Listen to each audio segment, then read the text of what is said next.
All right, Star Wars movie tier list. Let's go. First up, episode 2, because we're not going to do this in order. Episode 2, I rewatched this recently. I rewatched all of the Star Wars movies recently, with the exception of a few. And episode 2 is actually like a good movie. Like, it's got some good action, it's got some funny moments, it's got a lot of boring moments, which kind of brings it down a little bit. It's got Anakin, who is awful. It's got sand. It's got really everything that you could ever want from a Star Wars movie. It's got a lot of boring bits, which the Star Wars movies have so many boring bits in them. Like, you just gotta come to expect it. But Obi-Wan Kenobi is great in this movie. All right, so it's a straight up it's a B tier. It's a B tier right there. It's a straight up B tier. No, not sand. Sand. No, sand. This movie has sand in it. All right, it's got the good action. I think Attack of the Clones is underrated, and I will defend it up into a certain point. I won't defend it to the death because I don't think it's that good of a movie, but I'll defend it up into a certain point. All right? Let's do Empire Strikes Back is straight up S tier. Like, I don't even care what you say. It is some of the absolute best. One of my favorite movies. Probably one of my favorite movies. I absolutely love this movie. I think it's fantastic. The attack on Hoth is brilliant. By the way, there's going to be spoilers in this. Just throwing it out there. 3, 2, 1. The reveal that Luke and Darth Vader are related is huge. You see the impact and the pain on Luke's face when he realizes that, yes, Darth Vader did kill Luke's father, but not in the way that he thinks. Darth Vader killed Luke's father by becoming Darth Vader, which is such a powerful moment in the film. I love it. The AT-ATs are fantastic. Just an absolutely brilliant film overall. Really, really good. Very good. Then we'll do episode 1, which is Garbodor. Episode 1 is straight up awful.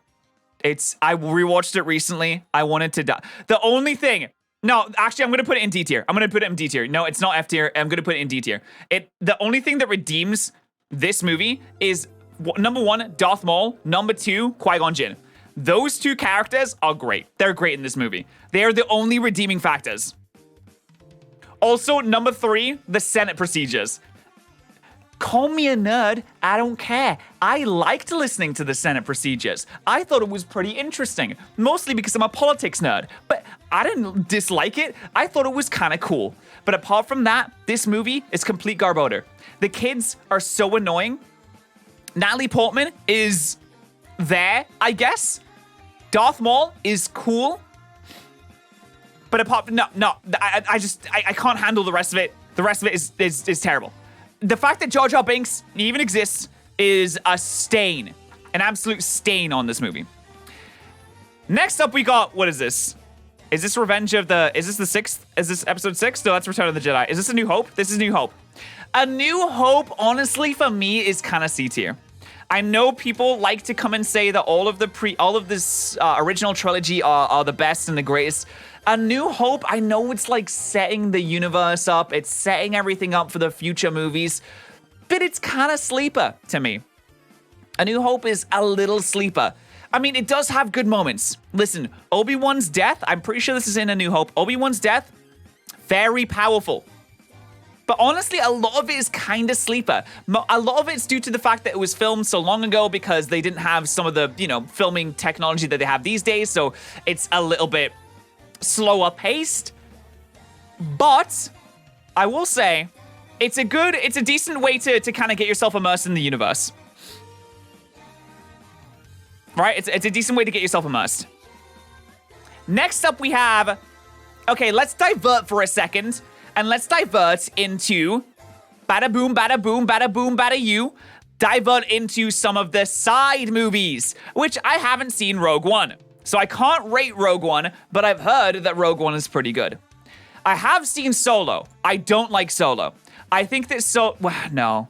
I can't say I don't like Solo. On further inspection, I definitely think that Solo is better than Episode 1. I would put it on the same level as A New Hope. Solo really isn't that good. I'm sorry to say it. I really wanted Solo to be good. I really wanted Solo to be good. But it's just like, it's very like meh. It's like very meh. It had so much potential to be so much better, but the story just kind of falls apart. And I don't know. I wish it could be better, but it was incredibly meh for me. Again, I can't rate Rogue One. Next up is gonna be, let's dive into a sequel movie. So as we know, all of the sequel movies are fucking garbage. Okay, so I can't do that. Okay, I can't just do that. I have to rate them. I have to give them a proper fair shake, okay? I'm gonna give them a fair shake, all right? Because I feel like they deserve that. Just solely by the fact of being Star Wars movies, they deserve a fair shake and they deserve like a fair review. So let's do a fair review. The Last Jedi is fucking garbage. The Force Awakens is actually a very good movie. In my opinion. It has a lot of dumb stuff, but I think it does a lot of stuff really well. Cinematography is fantastic. The visuals and the audio is just absolutely tremendous in this. The story is the best of all the sequel movies, which is why it gets bumped up there. I enjoyed it pretty much the same as Episode 2. We'll go back to The Last Jedi, don't you worry. But I think The Force Awakens has a lot. It has a lot of dumb stuff in it because it's one of the sequel movies and like they are just magnets for having absolutely dumb nonsense happen in these movies. But I think of all of them, it has the least dumb stuff. That's The Rise of Skywalker. Oh, oh, this is The Force Awakens. So, sorry. I got them mixed up. Okay, going back to The Last Jedi.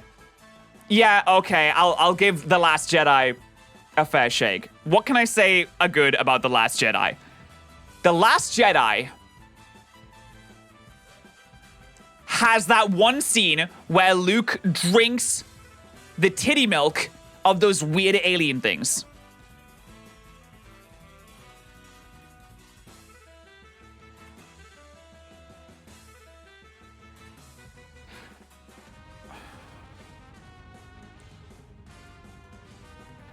And he also has that scene where Luke is standing out there and they're all blasting him. And then they're like, Kylo's like, no, I have to go and kill him myself because he's so big and powerful and strong and he's got such big muscles. And then he tries and then it's actually, it was Space Luke. It wasn't real Luke, it was Space Luke. Oh, man. And I will say all of the sequel movies have fantastic audio and visuals. I will always say that. They have fantastic audio and visuals. The story is I could have pissed on a sheet of paper and it would have come up with a more coherent story with better characters. I'm gonna be honest, I don't like Rey. I don't think Rey is a great character. I'm not a fan of Rey. I like Kylo. Kylo's pretty cool. In fact, I do like a lot of the sequel characters.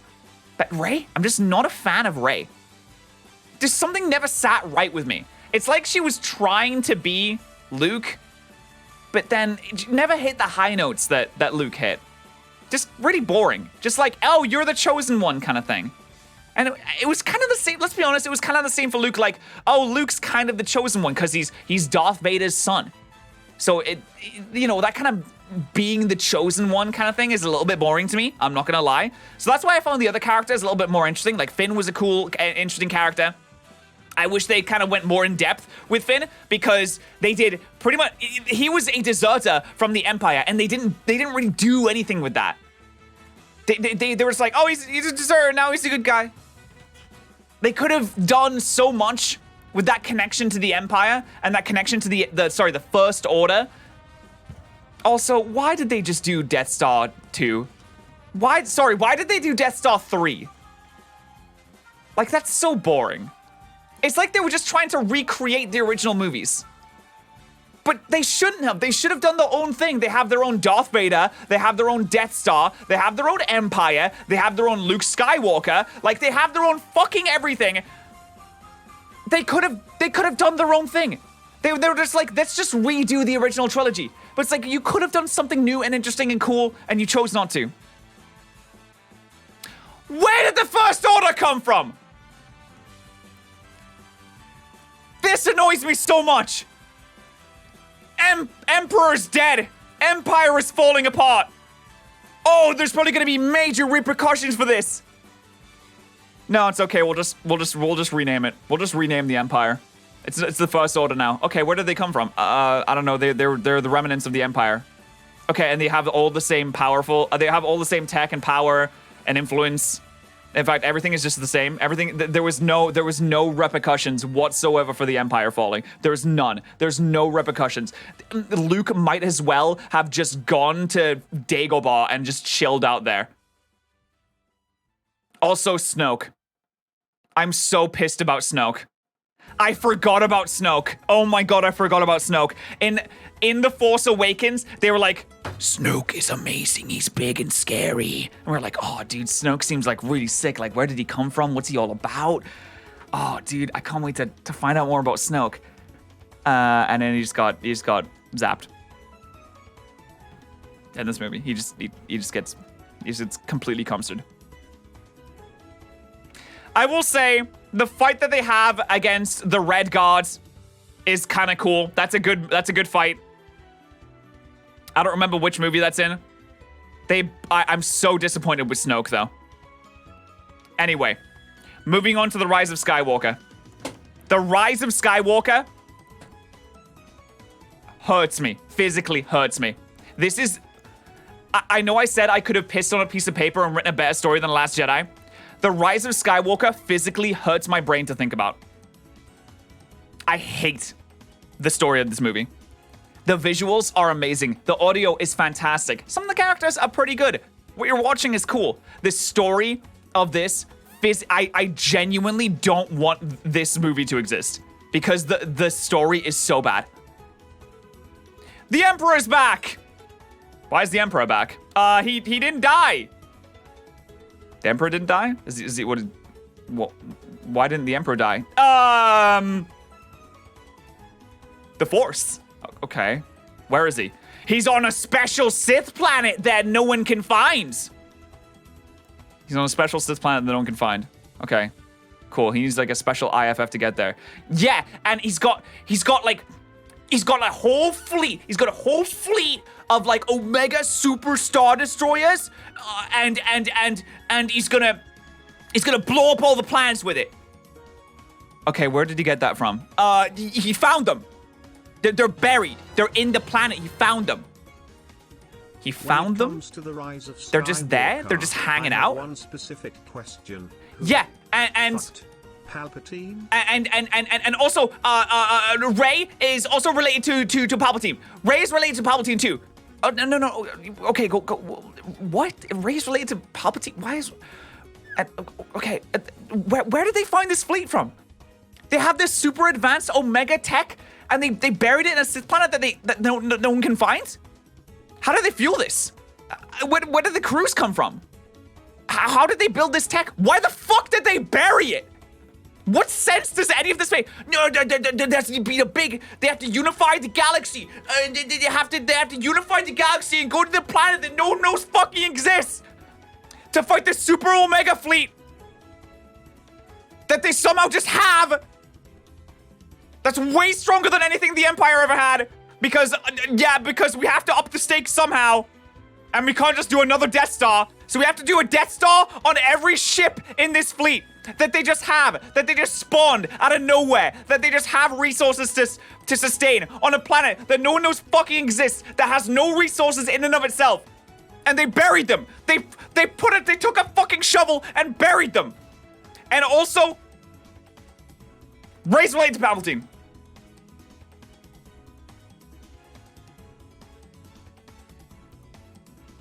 Who fucked Palpatine? I hate this movie, dude. I hate it so much. Oh, Jesus Christ. I'm actually molding about this. I hate this movie so much. Anyway, yeah, Rogue One, Return of the Jedi, really, really good. I really like Return of the Jedi. I think Return of the Jedi is super sick. Very good movie. Thoroughly enjoyed it. Again, really hits the high notes there. Darth Vader's betrayal of Palpatine is super cool. Luke does a really good job. I think everyone does a good job here. The characters are very likable. There's no Jar Jar in this, which is just like pristine, like top tier. A really good movie. Thoroughly enjoyed it. And Revenge of the Sith, I think Revenge of the Sith is underrated. I would actually put Revenge of the Sith as a very highly rated movie. Very, very highly rated movie. I like Revenge of the Sith. There's a lot of really good moments in here. Like, the visuals are fantastic. I think there's a lot of good story moments that people don't clock onto. I think Revenge of the Sith, of all the prequels, Revenge of the Sith is easily the best one. I've always really enjoyed this movie. I love the Mustafar scene. I think it's great. I love the kind of betrayal of the Jedi by the clones. That whole, like, fall into darkness by Anakin is a super cool thing to see. It's a cool transition to watch.